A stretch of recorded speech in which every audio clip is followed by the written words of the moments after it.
সকালবেলা ঘুম ভাঙার পর চোখ যায় প্রথমে মানি প্ল্যান্টটার দিকে। কতদিন এটাকে পরিষ্কার করা হয় না, জল চেঞ্জ করা হয় না।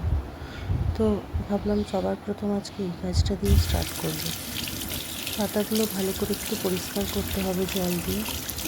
তো অনেকটা নোংরা হয়ে গেছে, এত কাজের চাপ যে কিছুতেই আর সম্ভব হয়ে উঠছিল না। আজ আর এটাকে দেখে থাকতে পারলাম না।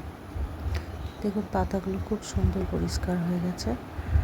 আর এটাতে কিন্তু আমি খাবার জলই দিলাম, ফিল্টারের জল। অন্য জল দিলে কিন্তু গাছটা ঠিকমতো গ্রো হবে না, নষ্ট হয়ে যাবে। আর এই যে ডালটা দেখছেন, এটা আমি একজনের বাড়ি থেকে নিয়ে এসেছিলাম। অন্য কিছু একটা বানাবো বলে রেখেছিলাম, তো সেটাও হয়ে ওঠেনি। আর এই চারাটা দেখছেন, এটা একজন আমাকে দিল কিছুদিন আগে। তো আমি আপাতত এটার মধ্যেই রেখে দিয়েছি, যাতে বেঁচে থাকে অ্যাটলিস্ট।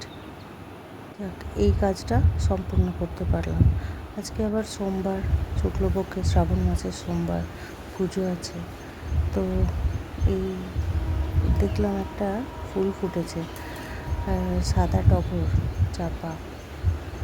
এই ফুলটা না দেখতে অনেকটা কাগজের ফুলের মতো, খুব সুন্দর দেখতে। এটা কিন্তু অনেক বড় হয়। এই বৃষ্টি পড়ছে, তারপর কখনো রোদ দিচ্ছে, ওয়েদারের জন্য খুব একটা ভালো ফুল দিচ্ছে না। এই অপরাজিতাগুলো আমার গাছেরই।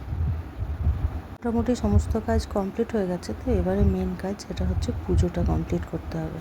তো আজকে শিবের পুজো, ভোলেনাথের। পুজোটা তো ভালো করে করতেই হবে। আমার ভোলেনাথকে পুরো দুধ দিয়ে স্নান করিয়ে দিয়েছি, ঘি দিয়েছি, মধু দিয়েছি, লাল চন্দন দিয়েছি।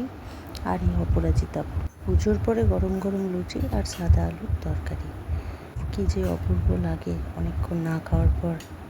লুচি বানাতে বানাতে বাড়ির সবাইকে প্রায় দিয়ে দিই, লাস্টে বেঁচে থাকে আমার। তো নিজের জন্য আর অত ভালো করে হয় না। এই গোল হলো না লম্বা হলো অত রাত দেখি না, সে যেমনই হোক। তবে লুচি আর সাদা আলুর চচ্চড়ি খেতে সত্যি খুব টেস্টি লাগে। বাই দ্য ওয়ে, আমার এই বিবি ব্লগের নতুন ভিডিওটি আপনাদের কেমন লাগলো অবশ্যই জানাবেন। টাটা।